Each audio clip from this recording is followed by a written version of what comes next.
नमस्कार। आज हम एक ऐसी प्रॉब्लम के बारे में बात करने वाले हैं जो बहुत कॉमन है लेकिन हम सबको परेशान कर देती है, और वो है बालों का झड़ना। ये एक ऐसी चीज है जिसे लेकर सबके मन में ढेरों सवाल होते हैं। तो आज हम इसके हर पहलू को एकदम आसान भाषा में समझेंगे। कभी ऐसा होता है कि सुबह उठे और तकिए पर या अपनी कंघी में बालों का गुच्छा देखा और बस दिल बैठ गया। अगर इसका जवाब हाँ है तो यकीन मानिए, ये सिर्फ आपकी कहानी नहीं है, ये बहुत लोगों की कहानी है। लेकिन अच्छी बात यह है कि इसे समझा जा सकता है और सही तरीके से संभाला भी जा सकता है। तो आज के इस सफर में हम क्या क्या जानने वाले हैं। सबसे पहले हम बालों के झड़ने के असली कारणों को समझेंगे, फिर कुछ आम मिथ्स और उनके पीछे की सच्चाई को जानेंगे। इसके बाद हम बचाव के तरीकों पर बात करेंगे, कुछ घरेलू नुस्खों को देखेंगे और सबसे ज़रूरी ये जानेंगे कि डॉक्टर से कब मिलना चाहिए। तो चलिए शुरू करते हैं सबसे पहले और सबसे ज़रूरी कदम से। देखिए, किसी भी प्रॉब्लम को सॉल्व करने के लिए उसकी जड़ तक पहुंचना बहुत ज़रूरी होता है। तो आइए थोड़ा गहराई में चलते हैं और समझते हैं कि बाल झड़ने के पीछे के असली कारण आखिर हैं क्या। आजकल की जो हमारी लाइफ है, भागदौड़ वाली, उसमें स्ट्रेस तो जैसे एक हिस्सा बन गया है। पर क्या आप जानते हैं कि जब हम बहुत ज़्यादा स्ट्रेस लेते हैं तो हमारी बॉडी कुछ ऐसे हार्मोन्स रिलीज करती है जो सीधे बालों की जड़ों पर असर डालते हैं। ये स्ट्रेस बालों की ग्रोथ साइकिल को डिस्टर्ब कर देता है, जिससे वो मजबूत होने से पहले ही झड़ने लगते हैं। हमारी बॉडी में ना हार्मोन्स का बैलेंस बना रहना बहुत ज़रूरी है।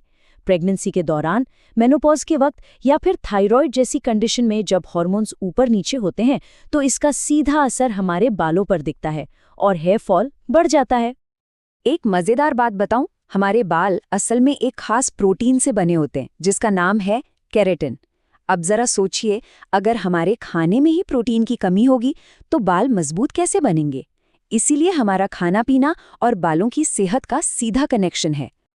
सिर्फ प्रोटीन ही नहीं, कुछ और भी सुपर हीरोज हैं जो हमारे बालों को हेल्दी रखते हैं, जैसे कि आयरन, विटामिन डी और B12। जब बॉडी में इनकी कमी हो जाती है तो बालों की जड़ें कमजोर पड़ने लगती हैं और हेयर फॉल नॉर्मल से कई ज्यादा होने लगता है। हम सबको अपने बालों को स्टाइल करना पसंद है ना?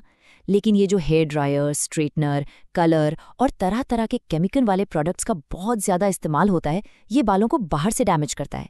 ये बालों की नेचुरल नमी को सोख लेता है, जिससे वो रूखे, बेजान होकर आसानी से टूटने लगते हैं। और हाँ, कई बार बालों का झड़ना हमारे हाथ में नहीं होता, ये जेनेटिक होता है। मतलब हमें अपने परिवार से विरासत में मिलता है।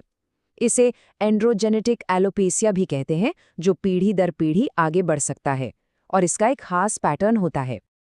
इसको ऐसे समझिए, जैसे एक मजबूत बिल्डिंग के लिए उसकी नींव का मजबूत होना जरूरी है, वैसे ही हेल्दी बालों के लिए एक हेल्दी स्कैल्प का होना जरूरी है।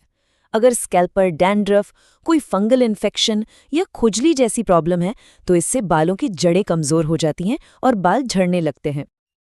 ओके, तो अब आते हैं एक बहुत ही मजेदार सेक्शन पर, मिथ्स वर्सेस फैक्ट्स। बालों के झड़ने को लेकर ना इतनी सारी सुनी सुनाई बातें हैं कि कंफ्यूज होना तो बनता है। तो चलिए आज दूध का दूध और पानी का पानी करते हैं, क्योंकि सही जानकारी ही आधा इलाज है। ये तो सबसे बड़ा मिथ है। देखिए, तेल मालिश करना स्कैल्प के लिए बहुत अच्छा है। ये ब्लड सर्कुलेशन को बेहतर करता है, बालों को नमी देता है। लेकिन अगर हेयर फॉल का कारण कोई अंदरूनी प्रॉब्लम है, जैसे न्यूट्रिशन की कमी या हार्मोनल इशू, तो सिर्फ तेल लगाना उसे ठीक नहीं कर सकता। ये एक अच्छा सपोर्ट है, लेकिन पूरा इलाज नहीं है। एक और डर जो हम सबके मन में होता है कि शैम्पू करने से बाल झड़ते हैं। सच तो ये है कि ऐसा नहीं है। हमारे बालों की एक नेचुरल साइकिल होती है। शैम्पू सिर्फ उन बालों को साफ करता है जो अपनी साइकिल पूरी करके गिरने के लिए पहले से ही तैयार थे। असल में तो स्कैल्प को साफ रखना बालों की अच्छी सेहत के लिए बहुत जरूरी है। तो अब जब हम कारण और मिथकों को समझ चुके हैं, तो अब बात करते हैं एक्शन की। हम ऐसा क्या कर सकते हैं जिससे बालों का झड़ना कम हो? एक पुरानी कहावत है ना, रोकथाम इलाज से बेहतर है। बस वही फॉर्मूला यहाँ भी काम आता है। सबसे पहली और सबसे जरूरी चीज, हमारा खाना पीना। अपनी डाइट में प्रोटीन और आयरन वाली चीजें जरूर शामिल करें, जैसे दालें, पनीर, हरी सब्जियां। और हाँ, आंवला और दही जैसी चीजें तो बालों के लिए किसी वरदान से कम नहीं है। अपने बालों के साथ थोड़ा जेंटल रहिए। एक सिंपल सा हेयर केयर रूटीन फॉलो कीजिए। माइल्ड शैम्पू यूज करें, कंडीशनर लगाना न भूलें और हाँ, गीले बालों पर जोर-जोर से कंघी कभी नहीं करनी चाहिए।